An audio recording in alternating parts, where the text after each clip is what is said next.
La gratuité a-t-elle fait des victimes? C'est une question importante que nous nous posons, que ce soit du côté des enseignants, du côté des enfants, mais aussi des parents, ou encore au regard même du système éducatif congolais qui, depuis lors, n'a jamais cessé de tergiverser.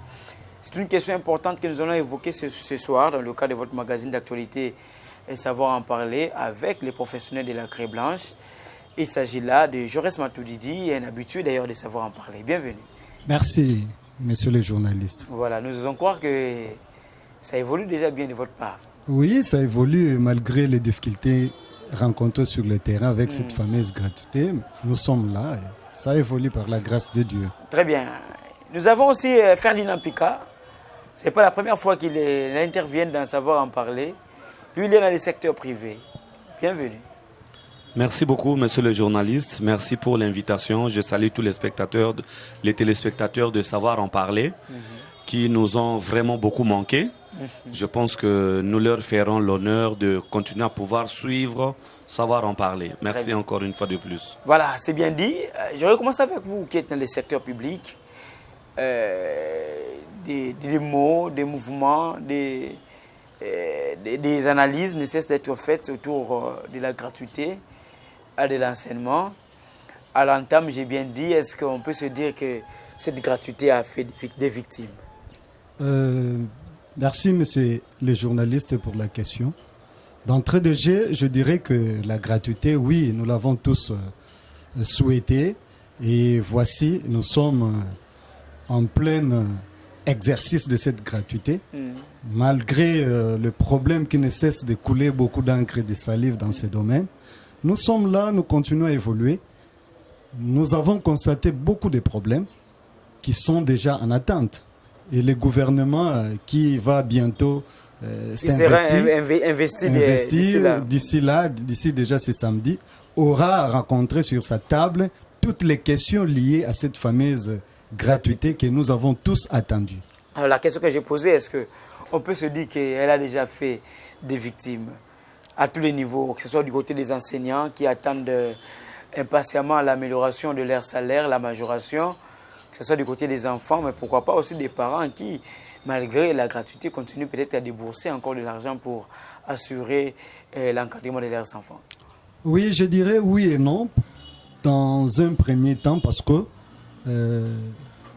vu tout ce que nous avons attendu de cette gratuité n'est pas mis encore en application. Nous avons eu des promesses de la part du gouvernement qui ne sont malheureusement pas réalisées jusqu'à preuve du contraire.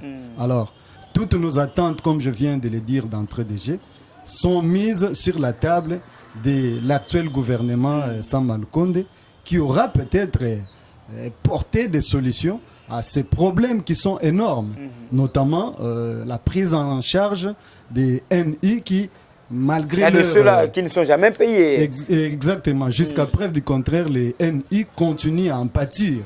La promesse a été faite, mais la réalisation pose problème. Alors, deuxièmement, nous qui sommes déjà payés, le salaire qui nous est attribué ne représente absolument rien par rapport à la dévaluation de la monnaie locale, par rapport aux devises. Ça a l'impact sur la vie même socio-économique de la population en général. Donc, et de l'enseignant en particulier. Et de l'enseignant en particulier, comme vous venez de le dire. Donc, vraiment, il y a des questions majeures qui sont tout autour de cette fameuse gratuité et que le gouvernement qui sera mis en place soit à la hauteur de pouvoir répondre aux attentes des enseignants que nous sommes, qui continuent plutôt à croupir dans la misère parce que le gouvernement a dans ses attributions les salaires d'usage, c'est un droit et nous devons les réclamer à tout prix parce que le travail s'est fait déjà, malgré les conditions ne sont pas remplies, mais nous sommes là, nous continuons à travailler. Très bien. Même s'il faut dire que là où il y a des droits, ça veut dire que de l'autre côté, il y a des devoirs. Donc, c'est un devoir pour le gouvernement d'assurer justement la paye des enseignants, une paye qui puisse répondre quand même à certains critères qui permettent justement à ces enseignants de savoir se prendre en charge. Alors, Ferdinand Pika, vous êtes dans le secteur privé. Est-ce qu'on peut aussi dire que dans le secteur privé, la gratuité a fait aussi des victimes? Parce que, en temps de Jaurès Matuidi, même s'il n'a pas voulu le dire clairement, les victimes qu'il a citées sont les NU du côté du secteur public. Merci, monsieur le journaliste. Je pense que ceux qui ont l'habitude de suivre ce classico me donneront aujourd'hui raison. Vous avez vu combien mon co-débatteur a eu des difficultés à répondre à une question précise. La gratuité a-t-elle fait des victimes, oui ou non? Il est allé prendre toutes les littératures du monde entier parce qu'il n'avait pas de réponse en se référant à l'émission précédente lorsque je disais que la gratuité était venue tuer l'enseignement au Congo. Mais il faudrait qu'on ait le courage de l'avouer. La gratuité a eu plus de victimes que nous n'avons jamais enregistrées dans notre pays. Monsieur le journaliste, avouons-le, les victimes, il y en a partout. D'abord, les premières victimes, ce sont les enfants, excusez-moi, les enfants. Comment est-ce que les enfants sont victimes alors qu'ils bénéficient gratuitement des enseignants? Non, ne vous en faites pas, mon cher. Moi, je pense qu'aujourd'hui, si les gens ont beaucoup plus les yeux tournés vers la politique, nous avons un vrai sujet social que nous laissons derrière nous. C'est cette problématique de la gratuité. La gratuité aujourd'hui est venue non seulement appauvrir le système éducatif congolais, mais je vous dis que peut-être l'actuel ministre qui va arriver, qu'il ait le courage peut-être de faire tabula rasa du système qui existe pour que nous repartions à zéro. Et vous pensez que le faire, il aura assez de moyens qui sera mis à sa disposition pour qu'il puisse réellement se refaire et se relancer en vue d'un système qui pourra porter des fruits? C'est l'unique salut, monsieur le journaliste, dans la mesure où, dans ces écoles-là dites de gratuité, ayons le courage de le dire. Est-ce qu'on enseigne réellement? Mes collègues qui m'entendent pourront avoir le courage de venir dire ici que nous présenter leur cahier de codes et des papiers de manière objective, nous montrer combien de travaux les enfants ont réalisés du début de l'année jusqu'à aujourd'hui. Et qu'il a corrigé. Alors comment il a coté à la première période? Parce qu'on a eu à proclamer des points fantaisistes. J'ai été dans certaines écoles où enseignent certains amis, je ne voudrais pas citer leur nom ici pour leur crédibilité, où les enfants sont toujours dehors quand les enseignants ne sont pas là.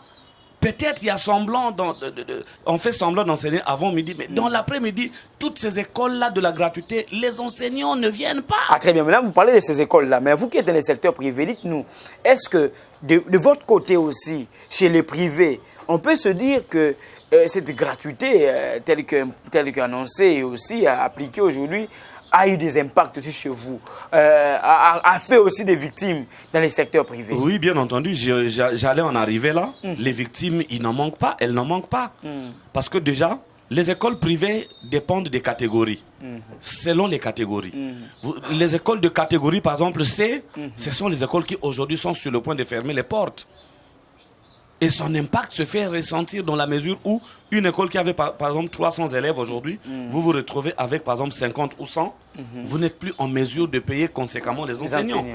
Évidemment, si mon école ne se retrouve pas dans cette situation totalement, mais on en sent l'impact. Nous qui atteignons les 800 élèves, aujourd'hui, vu la pauvreté des parents, les parents préfèrent mettre leurs enfants dans ces écoles dites de gratuité, dans ces conditions-là. En quoi on va dire que ça crée des victimes? Si vous le dites, au lieu les parents qui envoyaient des enfants dans les secteurs privés où ils payaient beaucoup de moyens, ils ont la possibilité d'envoyer leurs enfants dans des écoles de l'État où ils ne payent rien. En ce moment, ils ne sont pas victimes. La faute, c'est vous les journalistes.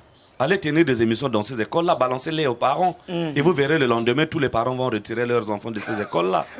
Vous ne faites pas ce travail, vous les journalistes congolais. Il y a un sujet qui fait mal à l'aise la société, mais vous préférez tourner toujours vers la politique. La sortie du gouvernement, ce que les députés ont dit, au lieu de traiter un sujet important, qui est en train d'amener notre société dans l'abîme. Non. Vous vous intéressez à des sujets qui pourraient vous donner en quelque sorte l'argent, parce que quand vous êtes en contact avec un député, un ministre, à la fin de quoi vous aurez un petit transport. Ne vous en faites pas, il y a des journalistes qui font sérieusement leur travail. Voilà pourquoi la RTL Tropicana vous a invité pour que l'on aborde cette question. aussi importantes qui concernent justement la gratuité. Alors, Joris Matuidi, on vous accuse... Permettez-moi de chuter, s'il vous plaît. Allez-y rapidement. Promettez-moi quand même que vous irez passer les émissions dans ces écoles-là pour que les parents se rendent effectivement. Allez même en secret. Menez une enquête là-dessus. Allez dans 3, 4, 5 écoles. Nous avons... Balancez les images à la télévision et les parents vous appelleront le même jour pour vous dire, monsieur, vous nous avez aidés. Les parents, ils sont tellement occupés par le vécu quotidien que quand ils rentrent le soir à la maison, ils n'ont pas, le temps de revoir les cahiers des enfants. Très bien. Ils ne les consultent pas, ils ne les parlent pas. Mais les parents avertis savent que les enfants n'ont plus le même rythme de devoirs qu'il y en avait il y a avant 2 la ans gratuité. ou 3 avant la gratuité. Vous comprenez ça? Très bien, alors, je vais revenir à vous. Les victimes, donc, il y en a de toutes parts. Pour répondre à votre question, il y en a de 3 catégories. Allez-y. Les rapidement. enfants sont d'abord les premières victimes. Les enseignants, que l'on a appauvris de plus en plus. C'est la deuxième catégorie des victimes. Et la troisième catégorie des victimes, ce sont les parents. Qui, par naïveté ou par manque de moyens, continuent à encourager les enfants à aller dans ces écoles où on ne paye pas les frais. Donc reste à savoir la si plus réellement... grande victime, c'est la nation congolaise. Très bien. Qui perd des intelligences. Très bien. Reste à savoir si réellement les parents ne payent pas, parce que vous avez parlé des enquêtes. Nous en fait pas des enquêtes qui ont été menées et qui révèlent d'ailleurs qu'il y a dans certaines écoles où il y a eu des arrangements particuliers avec des parents qui continuent à payer quelque chose pour que l'on puisse assurer les transports des enseignants. Je peux vous rassurer que ces écoles-là ont reçu des lettres d'intimidation et des menaces pour qu'ils arrêtent, et elles ont arrêté. Aujourd'hui, vous remarquez qu'il y a encore un grand relâchement à ce niveau-là. Même dans ces écoles-là qui semblaient nous emboîter les pas, nous qui sommes dans le secteur privé. Très bien. Alors, Joris Matuidi, on vous accuse. Hein? On vous accuse, vous qui êtes dans le secteur public. C'est vous qui êtes tenté de tuer l'enseignement parce que, à cause de la gratuité, vous ne voulez pas aller enseigner. Vous donnez aux enfants des points fantaisistes. Même le rythme de travail tel que ça se fait aujourd'hui, ce n'est pas de la même manière que cela se faisait avant. Monsieur le journaliste, merci pour cette question. Mais avant même de répondre à cette question, je voudrais un peu que vous puissiez m'accorder le même temps d'antenne que mon co-débatteur qui semblait tout balayer d'un revers de main. Allez-y. Ça, c'est de la victimisation. Moi, je dirais que je m'inscris en faux quand mon cher co-débatteur, enseignant de surcroît, doit tenir ses propos. Il sait bien dans quelles conditions nous travaillons depuis jadis. Les enseignants, ce sont des hommes nobles. Ils ont toujours cette conscience de faire bien ce travail et ils le font. Les amis qui vous écoutent à la maison vous attendent à la porte. Ils vont vous attaquer à la porte. Je vais revenir à vous. Je n'ai pas. Allez-y, je reste Matuidi. Chercher un peu à cadrer ce débat. C'est un débat scientifique et nous devons respecter le public qui nous suit en ce moment. Donc je voudrais dire que je ne partage pas cet avis quand lui déjà à son niveau s'est fait inspecteur, parce qu'il y a tout un corps scientifique qui inspecte sur les enseignants. Et ils font bien. Moi qui vous parle aujourd'hui, cette année, depuis à y reprise, j'ai déjà été visité 2 fois par les inspecteurs. Les inspecteurs sont quand même passés dans les écoles. Ils sont là. Et ça aide de juger si nous donnons des codes fantaisistes. Mais sur une chaîne de télévision... Est-ce qu'ils sont avec vous lorsque vous transcrivez les codes Mais ils viennent, dans les cahiers? Les points proviennent d'où? C'est sur les travaux des enfants que les enfants réalisent. Ça ne se fait pas. Nous sommes un peu objectifs. Très bien. Donc nous avons... Pas totalement, nous sommes objectifs, allais-je dire. Là, vous corrigez. Du moins parce que nous le faisons déjà par vocation. Très bien. Ça fait très longtemps que les enseignants souffrent. Et sur un plateau de télévision, on ne peut pas venir bafouer tous ces efforts, les énergies consenties par ces corps enseignants qui ne cessent jour et nuit de travailler. Parce que vous savez bien que nous travaillons et le jour et la nuit. Mais qu'est-ce que vous voulez? Quelle conscience vous attendez d'un enseignant? Vous avez au début évoqué les cas des NU. Quelle conscience vous attendez d'un enseignant NU qui, depuis l'année passée, n'a jamais été payé, qui chaque jour doit payer le transport, il doit quitter Ndjili, il doit quitter Massina pour se rendre dans son lieu de travail qui est à Kasavubu? Comment il fait? Qu'est-ce que vous attendez d'un tel enseignant comme conscience pour qu'il réalise son travail en toute responsabilité? Oui, c'est par là que j'en interpelle les nouveaux gouvernement qui sera mis en place. Et je l'ai dit tantôt que sur la table de M. Samba Lukonde aura comme solution la problématique des enseignants, surtout ceux de NI qui se déplacent je ne sais comment. Donc nous demandons et nous suggérons à ces gouvernements de pouvoir prendre des solutions nécessaires. À toute chose, il y a toujours à un commencement, plutôt à un problème qui commence récemment. La gratuité, c'est une question nouvelle. Et il y a toujours des problèmes. Mais il y a de ceux qui estiment que ça n'a pas commencé aujourd'hui. Il y a de ceux qui estiment qu'on est allé trop vite en besogne. Hein, on a vu à l'époque, sous le règne de Joseph Kabila, on a parlé de la gratuité dans quelques aspects ou dans quelques coins de la République. Et il y a de ceux qui ont estimé qu'il fallait que l'on puisse d'abord évaluer et faire une étude approfondie pour voir comment est-ce qu'on devait mettre en place justement ou appliquer cette gratuité. Et que, puisqu'on est allé trop vite en besogne, voilà ce qui crée la situation que nous sommes en train de vivre au niveau des écoles. Voilà, dire que ils sont allés trop vite en besogne, moi je ne soutiens pas cette idée. Pour la simple raison, aujourd'hui, vous allez vous rendre compte combien d'enfants congolais sont inscrits. Ils sont à l'école, mais pour quelle qualité? C'est ce que dit Ferdinand Pika. Par quelle qualité? Ils sont quel formés, rendement? mon cher. Il faut aller sur le terrain des centres, poser cette question, vous allez vous rendre compte que des gens comme ça, dans un pays comme le nôtre, où vous avez des enfants qui s'assoient par terre et vous soutenez... Ça, c'est une autre question d'infrastructure qui n'a rien à voir avec la gratuité. Mais lorsqu'on prend le cas... 3 ans après, faisons l'évaluation. Je vais revenir à vous. Lorsqu'on prend le cas de... le cas même des conditions dans lesquelles les enfants étudient. Une école qui n'avait la capacité de n'accueillir que 400 élèves, mais qui a aujourd'hui 800 élèves. Quelle qualité vous voulez attendre d'un tel établissement? Ou même des enseignants qui vont se retrouver devant 100, 120 élèves, 150 élèves dans une même salle de classe. C'est pourquoi j'ai dit tout à l'heure que à un événement ou à une décision qui a été prise, il y a des conséquences, il y a des avantages et des conséquences. Voilà, ça, ce sont des conséquences de la gratuité, allais-je dire, dans ce sens-là. Mais ce qu'il faudra faire dans un premier temps, que ces enfants, maintenant, la question qu'on se pose, que ces enfants congolais continuent à rester à la maison parce qu'ils n'ont pas d'argent, parce qu'il y avait une certaine discrimination. Oui, il y a de ces enfants qui n'avaient pas la possibilité de faire le figurantisme dans des écoles sans pouvoir réellement étudier dans les conditions idoines. Je ne suis pas protégé parce que je suis dans mon temps d'antenne, mais je ne comprends pas. Allez-y, vous avez encore 30 secondes, Joël Mathieu. Je ne suis pas protégé, vous avez encore 30 secondes, allez-y. Donc, je disais que nous avons souhaité à ce que cette mesure soit mise en application parce que c'est une disposition constitutionnelle. Donc, les enfants doivent aller à l'école. Mais qu'est-ce qui s'est passé avec cette fameuse motivation qui a existé? Il y a eu discrimination dans ce sens. Les enfants des pauvres, chose qui n'a jamais existé. Moi qui vous parle ici, je suis fils d'un enseignant. Mon père a étudié à l'époque à Tumba Mission.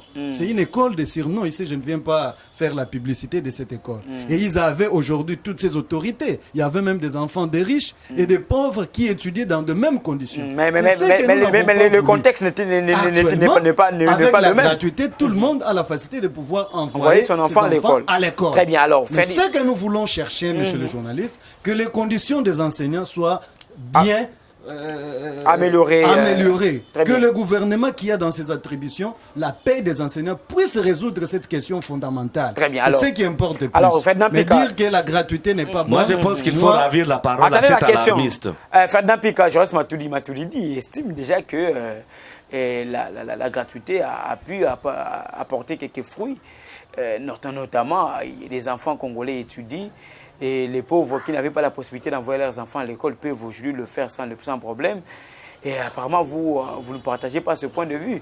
Apparemment aussi, il s'observe que vous tirez le plus de vers de votre côté parce que vous estimez que ces parents ne devaient pas envoyer leurs enfants à des écoles où il y a la gratuité parce qu'ils devaient être chez vous, parce qu'ils devaient vous payer de l'argent. C'est ce qu'il aurait pu dire. Merci, monsieur le journaliste. Non, là n'est pas mon problème. Parce que lui, il sait. Vous l'aviez évoqué parce que vous avez parlé d'une école qui avait 300 élèves et qui après, il s'est retrouvé avec 50, il ne sait pas payer les enseignants. Déperdition scolaire. Là où je suis préfet, dans mon école en particulier, rassurez-vous que je n'ai pas perdu autant d'enfants. Parce que je suis d'une école parmi les Vous faites quand même un travail qui fait que les parents vous fassent confiance. Je voudrais quand même ramasser mon co-débatteur tout à l'heure là qui dit que, écoutez, c'est bien parce que avec la gratuité, il y a eu un afflux d'enfants dans des écoles et il encourage ces choses. Lui, je suis très heureux de partager un plateau des pédagogues. Lui, il sait que pour une classe, par exemple, de 3e des humanités, n'est-ce pas? À l'époque, 3e secondaire, moi, je pense qu'il le sait. Une telle classe ne peut pas dépasser 35 élèves. Mais aujourd'hui, vous avez des classes de 3e qui atteignent même les 100. Des centaines. Comment on peut imaginer ça? quel travail l'enseignant doit donner une interrogation, il va corriger autant de copies. Vraiment. Il aura dictée, le temps. par exemple. Une dictée, par exemple. Aujourd'hui, les dictées ne se donnent plus dans nos écoles. Très bien. Les rédactions ne se donnent plus dans les classes de 3e, 4e. D'où la Les difficulté. dissertations, n'en parlons pas. D'où la difficulté lors de la dissertation. Parce que un enseignant qui a, par exemple, 90 élèves dans sa classe, quand il donne une rédaction, or, par semaine, par thème, il doit donner au moins une rédaction et une dictée. Pensez-vous qu'il devra corriger objectivement toutes ces copies? Donc, M. Matuidi est comme un parent qui, bon, faute d'avoir à manger, il peut donner tout à ses enfants. Pourvu que les enfants se disent qu'on a mangé. Même si c'est du poison, il dit, bon, mangez quand même. L'essentiel, c'est d'avoir embrouillé les intestins. Vous trouvez ça normal? Non. Le secteur de l'enseignement... Mais parler, c'est ce que j'ai dit au début. Vous aussi, vous voyez plus le côté lucre. Je vais en arriver là, monsieur le journaliste. Oui. Bien vous avez perdu avec la gratuité. Permettez-moi que je vais en arriver là. Permettez-moi, monsieur le journaliste, ça c'est un secteur où il ne faut pas blaguer. Les gens semblent croire que on peut blaguer de l'enseignement et puis on va corriger bien après. Non, mais aujourd'hui nous avons des diplômés illettrés.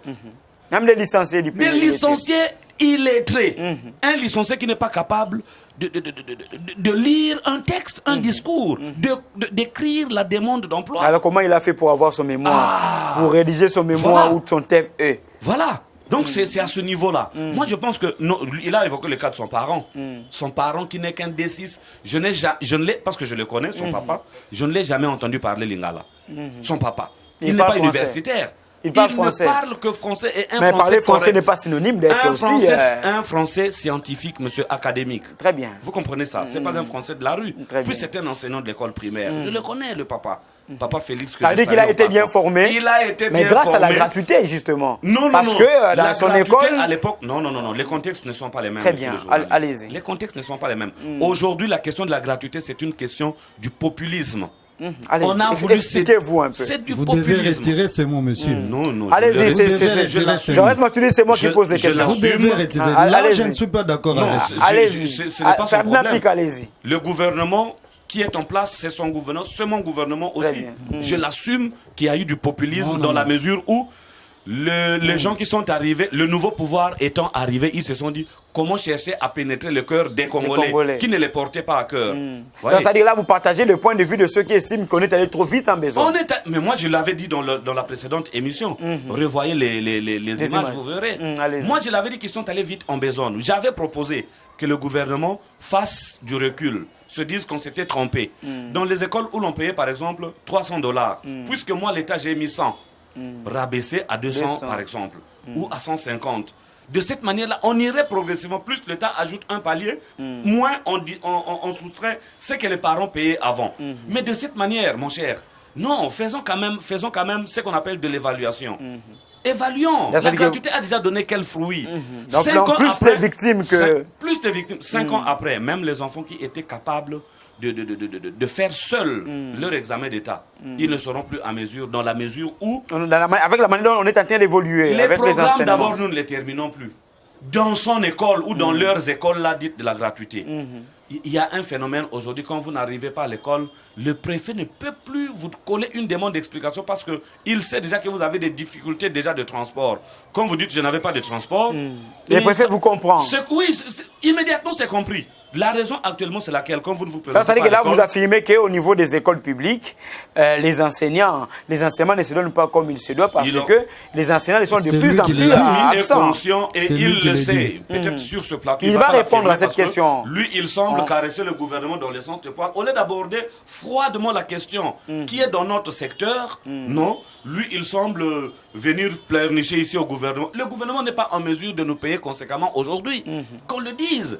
Qu'ils remettent la charge aux parents qui seront en mesure de payer, de continuer à payer. Alors, pour que les enfants suivent une formation. Moi, je suis préfet. Vous comprenez ça? Quand j'arrive à la fin du mois et que je n'ai pas encore payé mes enseignants, sincèrement parlant, je n'ai plus le même regard sur eux comme je l'avais pendant qu'ils étaient payés très bien. Pour ce que vous m'avez posé de savoir si je mobilisais en quelque sorte les parents pour que... Oui, parce que vous qui êtes dans le secteur privé, c'est ça. Vous voyez que l'argent, d'ailleurs, quand ça va mal chez l'État. Les nombres sont de ceux qui estiment d'ailleurs que les écoles sont devenues des affaires. Non, croyez-moi. Les promoteurs d'écoles sont des affairistes. Tout ce qui les intéresse, c'est l'argent. Quand il a plus d'élèves, il sait qu'il va se faire beaucoup d'argent. Non, mon cher, croyez-moi. Même en France ou aux États-Unis où les conditions de vie semblent être meilleures, il y a des écoles privées. Et les écoles de l'État fonctionnent. Et l'État a une mainmise sur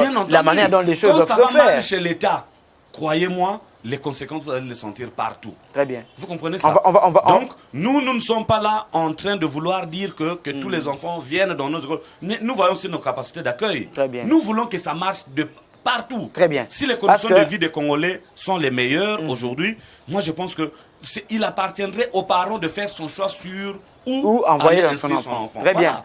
Mais ça veut dire que Joris Matuidi, au regard de la dernière question ou des derniers propos de Ferdinand Pika, si l'État doit s'organiser pour que les écoles publiques puissent accorder aux enfants une bonne formation et qu'à travers cela, les enseignants soient bien rémunérés, et je ne vois pas un parent qui va se permettre de chercher à envoyer son enfant dans une école pour payer de l'argent si l'État s'est déjà assuré cet encadrement des enfants. Monsieur le journaliste, nous sommes dans un plateau de télévision et nous devons parfois être pragmatiques. Faites la ronde de ces écoles privées qui semblent aujourd'hui, qu'il vient encourager ici, qui semblent aujourd'hui donner, servir de leçons par rapport aux écoles publiques. Qu'est-ce qui se passe actuellement? Allez-y voir. Combien d'élèves présentent les examens parce que nous sommes dans la période des examens. Il ne faut que chasser les enfants. Les enfants sont toujours exposés. Ils sont dehors. Et c'est ce que nous ne voulons pas. Ça, c'est une disposition constitutionnelle, monsieur le journaliste. Mais qui doit être appliquée. Qui doit être appliquée, mais qui ne se négocie pas. En toute conscience, ici, je ne sais pas si vous savez que le pays a des difficultés. Vous n'avez pas la Ferdinand parole. Je ne sais pas si vous savez que le pays a des difficultés. Voilà, allez-y, Joris Matuidi. Vous avez ma protection. Allez-y. Mon co-débatteur. Allez-y. Vous avez encore la parole. Donnez-moi le temps de pouvoir aussi. Allons-y à l'essentiel, Joris Matuidi. Allez-y. Donc, allez voir ce qui se passe un peu. Ils sont derrière les parents à tout moment. Et que gagnent ces parents aujourd'hui? C'est plutôt à l'État congolais de pouvoir proposer des solutions. Mais quand nous parlons ici de la prime, mon cher, ça n'a jamais été respecté. Quelle prime? Les enseignants devaient bénéficier d'une prime. Non. La motivation ou bien le frais que les parents payaient jadis, ça représentait quoi? Très bien, mais si on peut s'attarder sur cette question, il y a de ceux qui estiment aussi que la situation actuelle des choses enrichit les préfets, chefs d'établissement. Parce qu'avec les frais qu'on appelle frais de scolarité et d'autres arrangements qu'ils se font avec les parents, ils deviennent de plus en plus riches et les enseignants continuent à croupir. Ils ne savent même pas prendre soin des Monsieur le journaliste, là, c'est une question du gouvernement qui a la charge de contrôle. Parce que c'est la motivation. Attends, nous devons faire la part des choses. Allez-y. Les Minerval se payent. Il y a même des frais qui ont été fixés par l'hôtel de ville. Dans chaque école, toutes ces écoles publiques ou conventionnelles doivent payer autant. C'est plutôt la motivation qui appauvrissait le parent qui a été supprimée. Mais le Minerval existe. C'est 1000 francs, les Minerval, c'est 1000 francs. Non, en dehors de 1000 francs, il y a aussi des frais qui sont payés, des frais de scolarité que les parents payent. Il y a des 75 000 francs, il y a des 32 000 francs dans toutes les tendances de niveau. Des différentes sections et niveaux. Ce que nous avons déploré, c'est la prime. C'est le commerce dans toutes ces écoles privées qui se faisaient. Mais dans l'entretemps, les préfets se font de l'argent avec cet argent. Mais c'est maintenant, que les parents payent. L'autorité de pouvoir mettre un service de contrôle qui doit veiller sur ce que les chefs d'établissement perçoivent et comment ils font la répartition. C'est ça la question majeure. Mais la gratuité, c'est une bonne mesure, c'est une bonne disposition constitutionnelle qui a été prise. C'est ce que nous déplorons ou nous cherchons à ajouter ou à accompagner à cette gratuité, ce sont les mesures d'accompagnement. Notamment l'amélioration des conditions des enseignants. De vie. Très bien, mais c'est ça le problème chez vous. À chaque fois que vous intervenez, vous ne mettez qu'un accent particulier sur l'amélioration des conditions de vie des enseignants. Vous ne parlez pas des élèves. Parce que les enfants doivent aussi être dans de bonnes conditions d'apprentissage. Monsieur le journaliste, je vous ai dit tout à l'heure, vous savez, vers les années 90, combien gagnait un enseignant? Et Mais ce qu'il gagnait, ça lui permettait quand même de subvenir à ses besoins. C'est par là que je vous ai dit que c'est d'abord une conscience. Les enseignants, ce sont des personnes consciencieuses qui se donnent au travail. Tout ce qu'il vient de rencontrer ici dans votre plateau de moi, j'en doute fort. Parce que déjà, quitter sa maison, n'avoir rien. Prenons par exemple un enseignant NI qui habite Massine, qui vient prester parfois à Kassavou. Il fait le pied. Il y a même ceux qui sont poussés à demander un peu d'argent auprès des enfants pour retourner à la maison. C'est vous qui le dites. Moi, je n'ai pas de preuves jusque-là. Je ne sais pas l'affirmer ou l'infirmer. Parce que moi, je ne le fais pas moi personnellement. Parfois, il y a certains enseignants qui, parfois, par manque de moyens, il se dit, bon, petit, un petit 100 francs, un petit 200 francs. Parfois, il y a de ceux qui font le dindang dans la salle de classe pour que les enfants leur trouvent du transport. Qu'est-ce que vous pouvez attendre d'un tel enseignant? En âme et conscience, moi qui vous parle ici, je n'ai jamais vu cette pratique que vous êtes en train de déplorer ici. Non, ça moi, veut dire je ne l'ai jamais vu parce que vous ne l'avez pas vu, vous ne l'avez pas vécu peut-être. Mais ne niez pas que ce sont des pratiques je ne sais pas qui ont parfois parce existé. Que moi, personnellement, je ne l'ai jamais vu. Dans certaines écoles. Je n'ai jamais vu cet aspect. Maintenant, je vous pose une question directe. Oui. Un enseignant qui reste à Massina et dans le lieu de travail, c'est Kassavoubou. Comment il y fait? Il n'est pas payé ni par l'État ni par l'école. Parce qu'on a dit qu'avec les frais de scolarité, les préfets d'école devaient assurer ne fût-ce que le transport de ses enseignants. Il y a certains préfets qui ne le font pas. Comment un tel enseignant se déplace chaque jour pour arriver à l'école? Il va travailler avec quelle conscience? Avec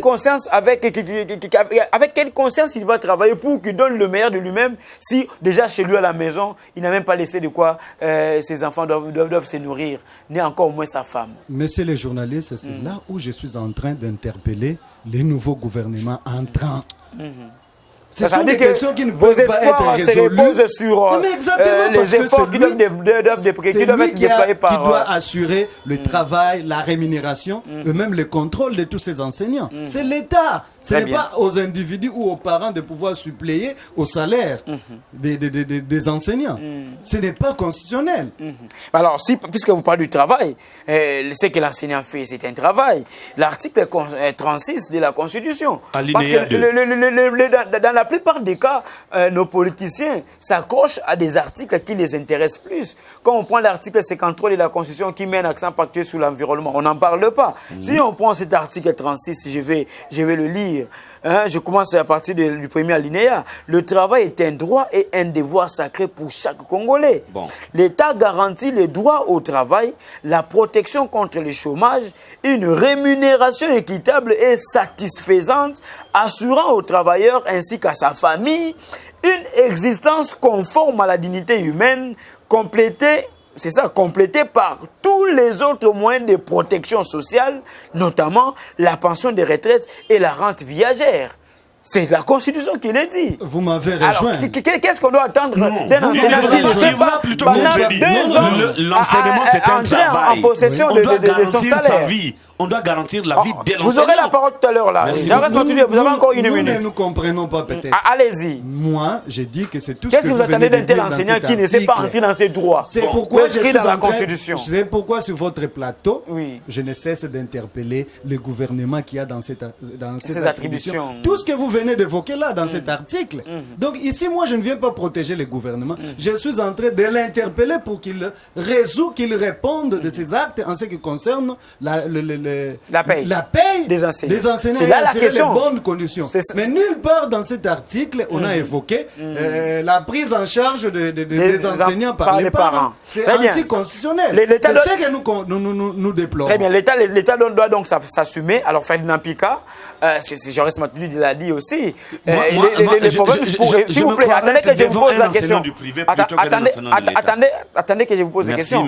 Il estime que le problème qu'il est en train de poser, c'est un problème réel. Parce qu'il est dans une interpellation pour que l'État congolais prenne ses responsabilités en main afin d'assurer justement cette prise en charge correcte des enseignants. Mais le plus grand problème que nous sommes en train d'évoquer ici, c'est que ni vous, ni Jaurès Matuidi, vous mettez un accent particulier sur le fait que l'enfant doit être au centre de l'apprentissage et qu'il faut garantir aussi les conditions dans lesquelles cet enfant doit apprendre et pour que demain il puisse être capable de se responsabiliser et de jouer un rôle pour le développement même de ce pays. Resuivez l'émission. Allez-y. Moi, ma lutte, c'est que les conditions d'études des enfants soient les meilleures qui soient dans ce monde.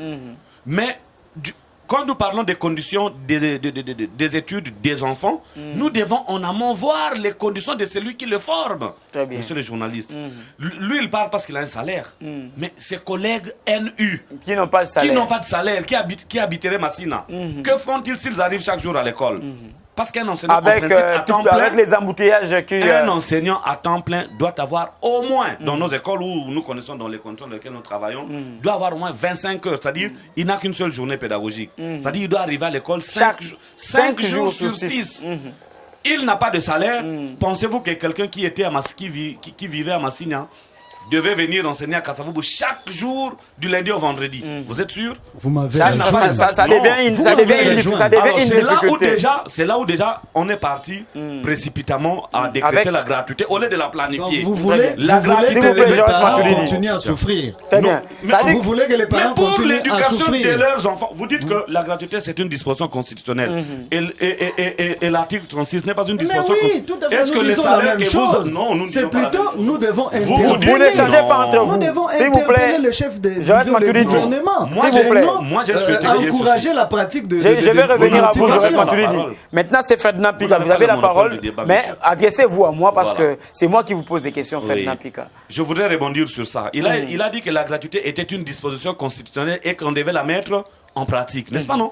Mais ça aussi, c'est une disposition constitutionnelle. Qui doit être aussi appliquée par les autorités. 36, on doit donner à un licencié 170 ou 160 $. Et comment est-ce qu'il va vivre avec ses enfants? Lui, quand il dit que les enseignants ont la volonté, c'est de l'apostolat. Mais si c'était de l'apostolat, on prendrait n'importe qui avait la volonté d'enseigner. On en fait un travail. À Kinshasa, ce sont d'autres réalités qu'en province. À Kinshasa, déjà le loyer pose problème. Pour joindre le lieu de travail, il faut payer le transport. Vous allez m'obliger l'apostolat au moment où j'ai des devoirs vis-à-vis de ma famille. J'ai aussi des enfants qui doivent étudier. C'est pourquoi je dis aujourd'hui que Jaurès doit quitter ce discours populiste parce qu'il est d'un camp politique donné et qu'il doit aveuglement soutenir. Il est enseignant, il n'appartient pas à un camp politique. Et cela ne nous permet pas de penser ou de faire des propositions. Parce que quand nous disons que la gratuité n'était pas planifiée, elle était décrétée. Ça veut dire qu'il fallait qu'on parte d'une planification. Voilà, ça n'a pas été planifié. Donc ils sont allés vite en besogne. Aujourd'hui, il faudrait que le gouvernement reconnaisse. Ça, c'est ma demande en tout cas. Lui, il demande qu'il soit bien rémunéré. J'encourage. Mais moi, je vais demander au gouvernement de ne plus continuer à persister dans une erreur. Là, ça devient une faute. Donc, vous lui demandez que la motivation revienne. Monsieur, que les parents... Allez-y, Ferdinand Pika. C'est un droit. Autant tu réfléchis, autant je réfléchis. Allez-y. Si le président de la République l'avait dit, le salut du peuple est la loi suprême. N'est-ce pas, non? Mais si le salut des élèves ou de l'éducation congolaise passe par la prise en charge des parents. Alors, en attendant... Dans ces cas, en vous entendre parler, c'est comme si vous en appelez plus à la responsabilité des parents et non à l'État. Parce que à ce moment-là, vous voulez dire que non, un parent responsable et consciencieux, c'est à lui de voir en vue de l'encadrement de son enfant. S'il faut débourser de l'argent, s'il faut même vendre un poste téléviseur, il faut le faire. Apparemment, c'est ce que vous voulez dire. Et puisque vous êtes dans le secteur privé, vous le dites parce que vous savez que chez vous, c'est une façon de faire entrer de l'argent. Pas nécessairement, monsieur le journaliste. Allez-y. À quoi bon de continuer à envoyer son enfant à l'école s'il n'apprend rien? S'il n'apprend rien, n'est-ce pas? Autant que le gouvernement fasse marche en arrière, qu'ils se disent, peut-être nous sommes allés trop vite, puisque moi, l'État, j'ai mis autant, les écoles qui payaient jadis autant, revoyez. Comme ça, les enseignants auront encore de la motivation. Aujourd'hui, tous les enseignants sont démotivés. Vous comprenez ça? C'est parce que les chefs de travaux, les chefs d'établissement reçoivent des menaces des chefs de division, des chefs de sous-division, du gouvernement, du ministère provincial de l'enseignement. Mais sinon, aujourd'hui, on serait déjà... Mais parlons, il y aurait déjà une très grande grève. Parlons de cette situation parce qu'on va aussi revenir chez Jaurès Matuidi. Parce que on a des NU qui ne cessent de se plaindre au niveau des qui écoles. n'enseignent plus. Alors que tous ces frais que Jaurès Matuidi venait d'évoquer, les 75 000 francs comme frais de scolarité, les 35 000 francs, 48 000 francs, sont payés pour que l'on arrive à prendre en charge les enseignants qui ne sont pas encore payés par l'État. Mais ces enseignants continuent à croupir. On a essayé de sillonner quelques écoles, on se rend compte que c'est la situation que ces enseignants NU sont en train de vivre. Et ce sont les chefs d'établissement qui se font de l'argent. Les préfets trouvent, c'est leur argent. Ils le disent haut et fort auprès des enseignants. C'est leur argent.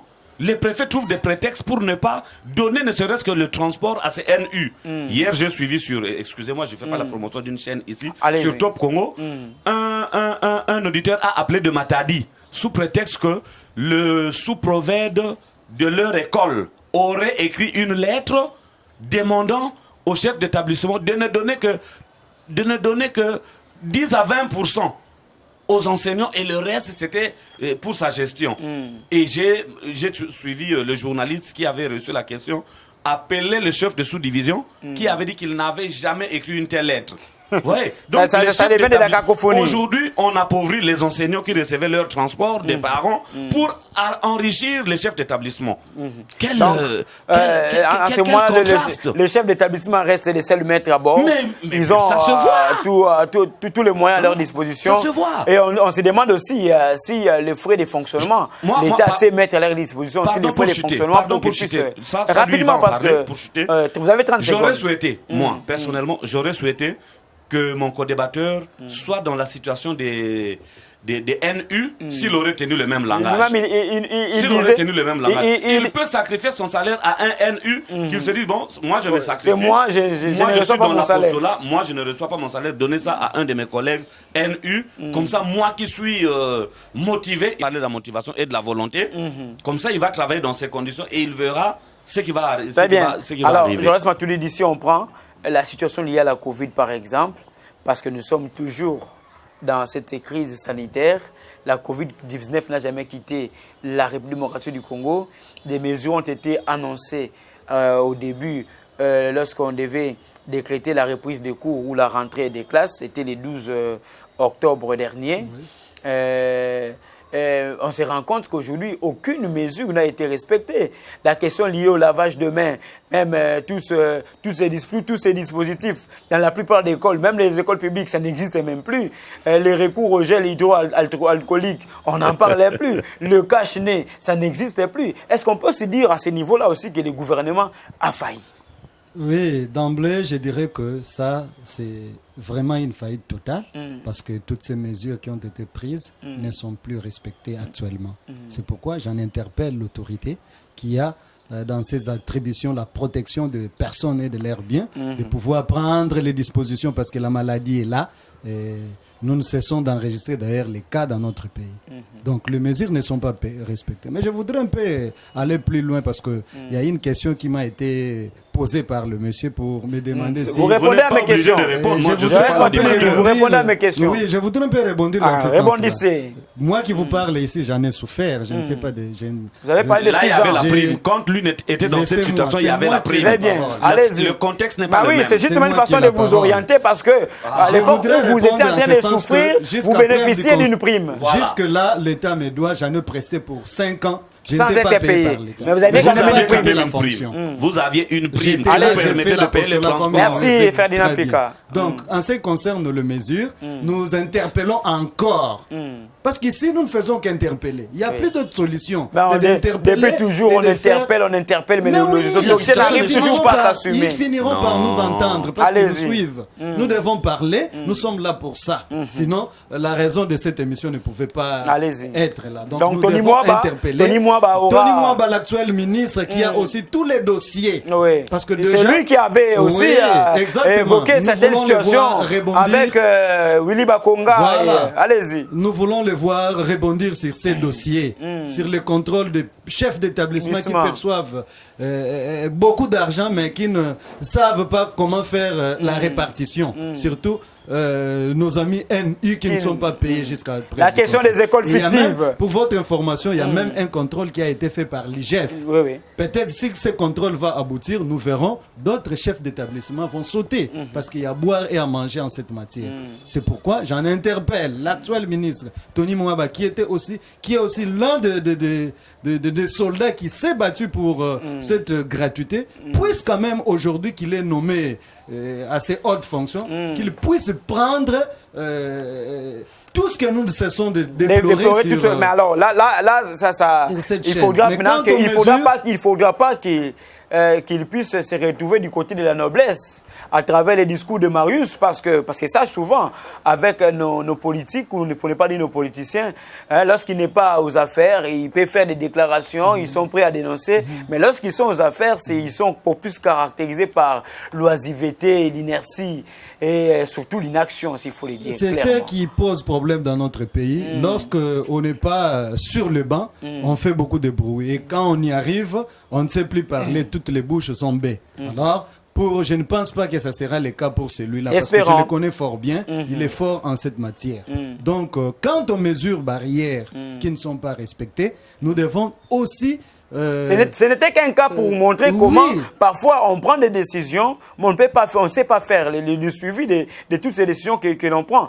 Prenons le cas de la rencontre entre Willy Bakonga et le ministre sortant de l'environnement, M. Claude Nyamugabo, par rapport au fait qu'il fallait insérer des questions d'environnement au niveau des écoles. Une commission mixte devait être créée entre les experts de ces deux ministères pour que l'on puisse mettre en place un programme en vue de renforcer la sensibilisation écologique au niveau des écoles. Mais ça n'a jamais été fait. Ça n'a jamais été fait, monsieur le journaliste. Nous sommes d'ailleurs le premier sur votre chaîne environnementale à les déplorer, à l'évoquer, qu'on puisse insérer dans toutes ces options la question fondamentale sur l'environnement.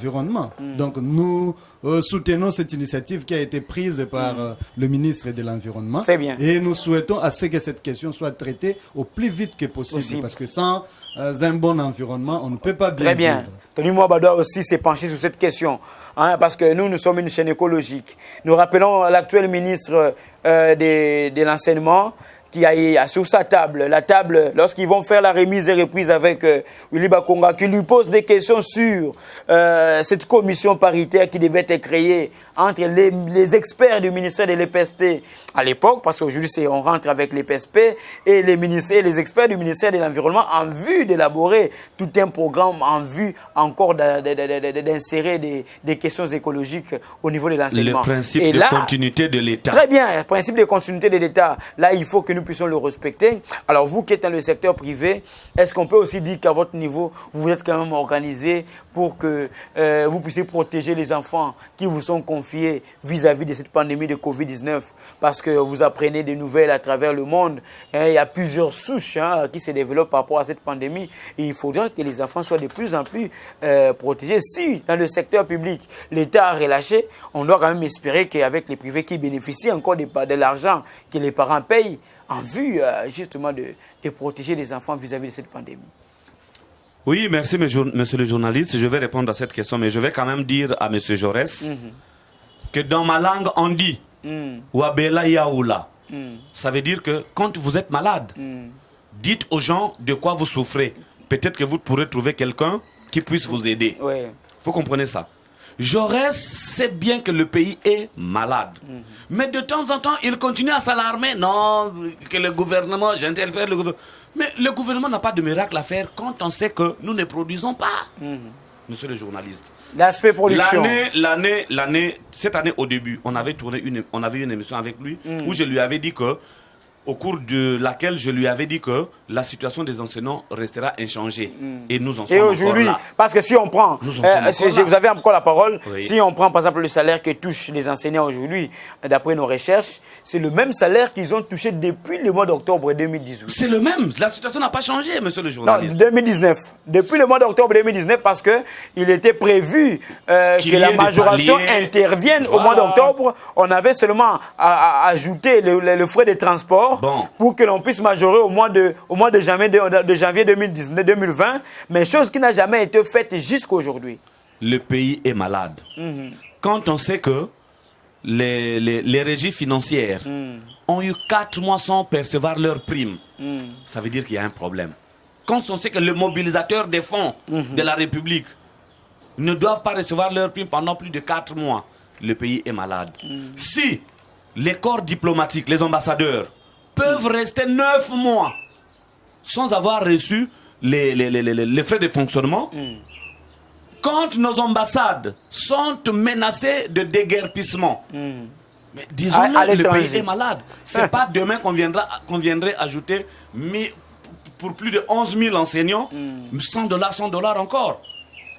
Quand on sait que les députés provinciaux, peut-être pas de Kinshasa, mais des provinces, des autres il y en provinces, a qui ont déjà de croupis, 12 ça. à 13 mois sans être payés, il y a problème. Très bien. Si Parce que- aujourd'hui on doit continuer à espérer que le gouvernement viendra tout d'un coup changer cette situation, ça va être difficile. Nous risquerons d'attendre très longtemps et que la situation risque de pourrir. Bien. Alors, nous atterrissons déjà, Voilà. parce que la télé, c'est les temps. C'est là où je demande. Comme vous avez encore la parole, qu'est-ce que vous proposez exactement pour que l'on puisse trouver véritablement solution à ces problèmes? Parce qu'il faut le dire, l'éducation, c'est la clé de voûte du développement.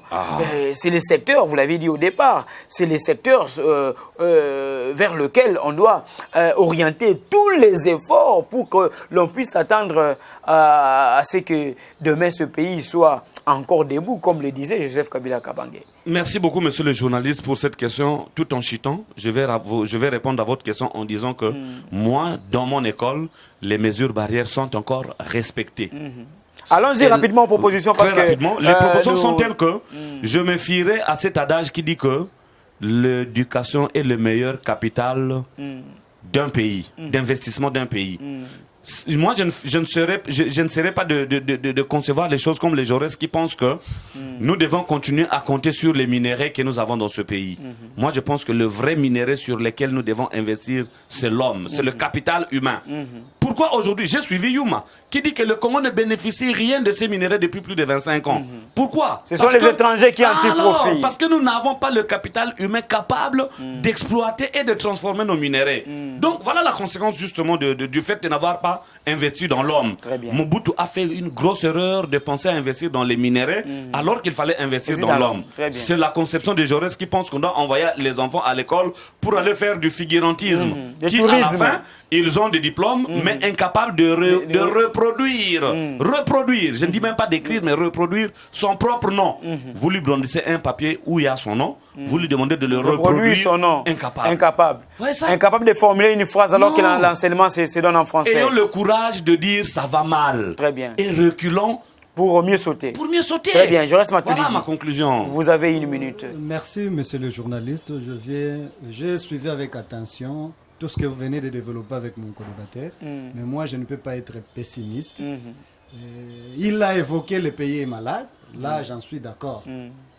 Et je l'avoue.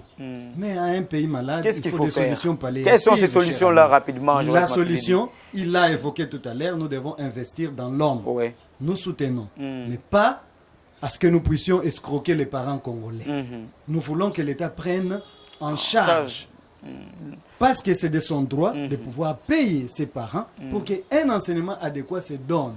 Et encore une question fondamentale, nos parents doivent chercher à orienter leurs enfants dans le secteur qui leur convienne. C'est ça aussi la grande difficulté que nous avons. C'est un aspect important. On fera toute une émission autour de ça.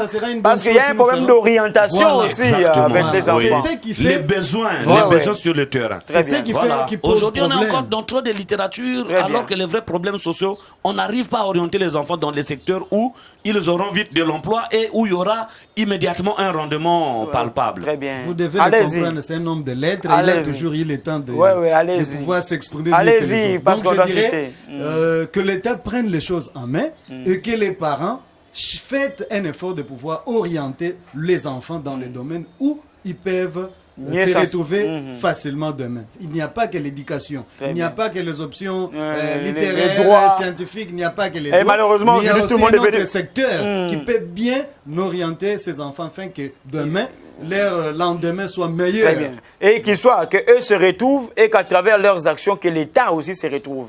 Voilà. Exactement. Mais malheureusement, aujourd'hui, on semble se rendre compte où encore les enfants se mettent à l'idée que pour s'enrichir, il faut aller en politique. Mais c'est parce qu'ils se disent que c'est en politique où il y a beaucoup d'argent. Voilà. On devient politicien le matin à 19h, on est déjà... On a déjà voilà, c'est cette mauvaise pensée que nous avons inculquée à nos enfants et voilà là où nous en sommes. Ça nous amène, très bien. Donc, moi, je ne cesserai d'interpeller le gouvernement congolais. Je ne cesserai de l'interpeller dans ce sens pour que des solutions idoines soient trouvées au plus vite que possible. Très bien. On va finir. Une toute petite question, une toute petite réaction d'une seconde. J'interpelle Monsieur le Président de la République quand il avait dit que, quant à ses propos, quand il avait dit que le sol va prendre sa revanche sur le sous-sol. Je ne l'ai pas vu créer une seule école où on a mis l'agriculture. Voilà. Il vous a entendu. Les questions environnementales ne sont pas traitées avec acuité dans les secteurs de l'éducation. Or, l'homme de demain doit être préparé dans des écoles, malheureusement. Je vais voir ça. Très bien. Cette année comme... Votre message est passé. Merci beaucoup, monsieur le journaliste. Ne vous en faites pas, Félix-Antoine Tshisekedi Tshilombo a ses soucis de voir ce pays émerger. J'avais évoqué tout à l'heure son prédécesseur, Joseph Kabila Kabange, qui disait déjà que le pays, le Congo, était un pays debout, alors que Félix-Antoine Tshisekedi se bat encore pour que nous puissions lancer encore deux pas et que c'est des vocabulaires vains. Voilà, et que d'ici là, que le Congolais puisse quand même être fier de vivre dans son pays. Très bien. Au lieu d'avancer. Voilà, espérons que chacun va jouer son rôle pour que le pays aille de l'avant. Et là, nous allons déjà dire coup de chapeau à ce grand homme, ce vaillant homme africain qui est tombé, Idriss Déby. Il est mort au front, c'est ça un chef. Nous saluons sa mémoire. Non, il faut pas aussi donner trop de... Nous saluons sa mémoire et c'est par là que nous bouclons la boucle. Dictateurs africains qui ne veulent pas quitter la chose avant que la chose ne les quitte. En tant qu'indigne fils africain. Nous regrettons sa mort, mais il n'est pas un exemple Ferdinand pour l'Afrique. Je vous avais déjà arraché la parole. Merci beaucoup, monsieur le journaliste. Nous sommes arrivés à la fin, mesdames et messieurs. Ça n'est fini. Comprenez que j'ai reçu des invités qui sont aussi bavards. Prenez les mots bavards dans son sens positif. Là, il s'agissait de Ferdinand Pika. Il est enseignant de formation et un acteur important qui œuvre dans le cadre de l'éducation et l'encadrement de la jeunesse.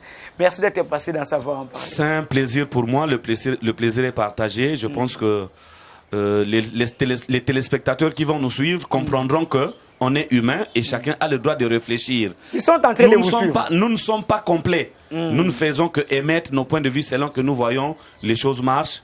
Vraiment, je pense que nous devons encore en faire davantage. Très bien. Joël Matoulidi, le deuxième, lui aussi un enseignant, un encadreur de jeunes. Avec eux, nous avons eu à aborder cette question importante.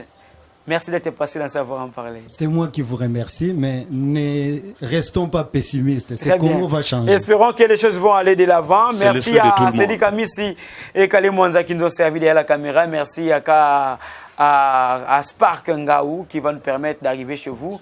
Mesdames et messieurs, d'ici là, portez-vous bien. Restez fidèles au programme de l'AirTech Tropicana, le seul programme qui ne vous cause pas de constipation. Et une fois de plus, nos condoléances à tous les habitants, à tous les Tchadiens, mais aussi à tous les Africains, parce que nous venons de perdre un digne fils qui est mort au front. Au revoir.